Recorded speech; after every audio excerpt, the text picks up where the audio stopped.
YouTube keeps serving me up video editing show reels, and I see the same mistakes over and over and over. How do I know they're mistakes? Because I've made all of them myself. I've been a pro editor for over 20 years, and I've also hired a lot of editors over my career. So I've seen hundreds upon hundreds of video editing show reels.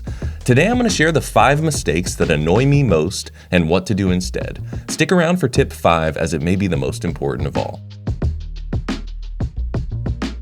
When you sit down to create a show reel, what's the first thing that comes to mind? When I started out, my first instinct was to create a fast-paced montage of my work because I thought it would impress people, so I'd include as many cool cuts and effects as possible. This style might get YouTube views, but it's probably not what's going to get you hired. A producer wants to see all of your editing skills, and a montage only really shows that you can edit a montage. Montages can be great for cinematography reels or motion graphics reels, but it is not the best format to showcase an editor's abilities. In fact, I think a more appropriate term for an editor's reel is a clips reel. It's a group of short, finished pieces or scenes that showcase an editor's reel abilities. How do they evoke emotion? How do they structure a story? Or how do they captivate an audience with rhythm and sound? Is your reel focused on the specific type of editing work you're trying to get hired for? I once included everything I'd ever worked on, clips from corporate videos, short films, documentaries, and even animation. I thought it would show my versatility as an editor, but what it really did was confuse potential clients. There's an old proverb that goes something like this: "He who tries to catch 2 rabbits catches neither." And I think this really holds true for editing reels. Your editing show reel should focus on the exact type of work you're targeting. My reel is focused on editing commercials, so that's what I included. If you're focused on music videos or maybe narrative feature films, focus only on those. Don't make your audience guess what you specialize in. But you're not just an editor, you have other skills, right? And shouldn't you include those too? I made this mistake early on, and I would even include sections in my demo reel with motion graphics or color graded shots or music compositions I had done. And here's the problem. Here's a little tough love. The best editing jobs out there want to hire a specialist. If you submit your reel that says you're an editor, colorist, motion graphics artist, sound mixer, it will likely get set aside.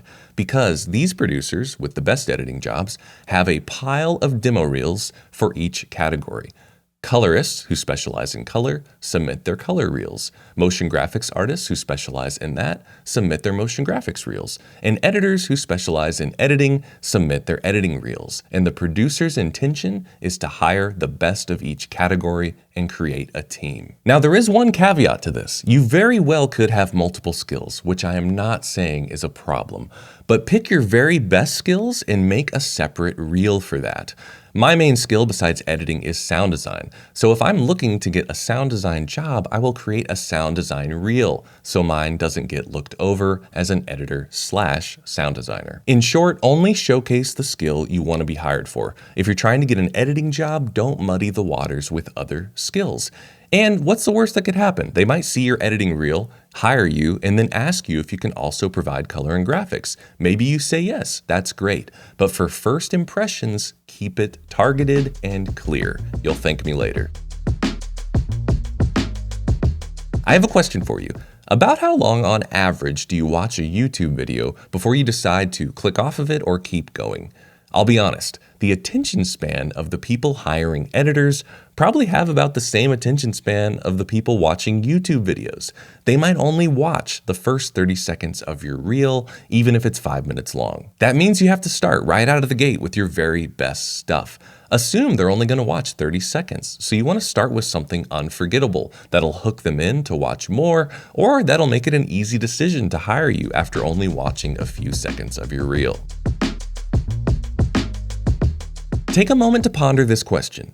Who is your show reel for? There are so many different types of editing: narrative, documentary, trailer editing, brand films, commercials, even YouTube content. And there are so many types of people hiring editors: producers, creative directors, ad agency producers, even content creators. Here's my one best piece of advice. Pick one person as your target audience and make every decision on your showreel to suit that one person. Now, last week, I posted my own commercial editing showreel to give you an example of what a targeted reel looks like. My audience for this reel is ad agency producers. They're in the business of hiring commercial editors. So that was my single target audience. Next time you sit down to create a showreel, I want you to take a few minutes to come up with the exact target audience for your reel. This is the most important step because if your showreel's not speaking to the right audience, it's not doing its job. If you got value out of this video, please subscribe, and you might want to check out my free editing guide, which you can download at the link in the description. If you liked this video, you should watch this one next. Happy editing.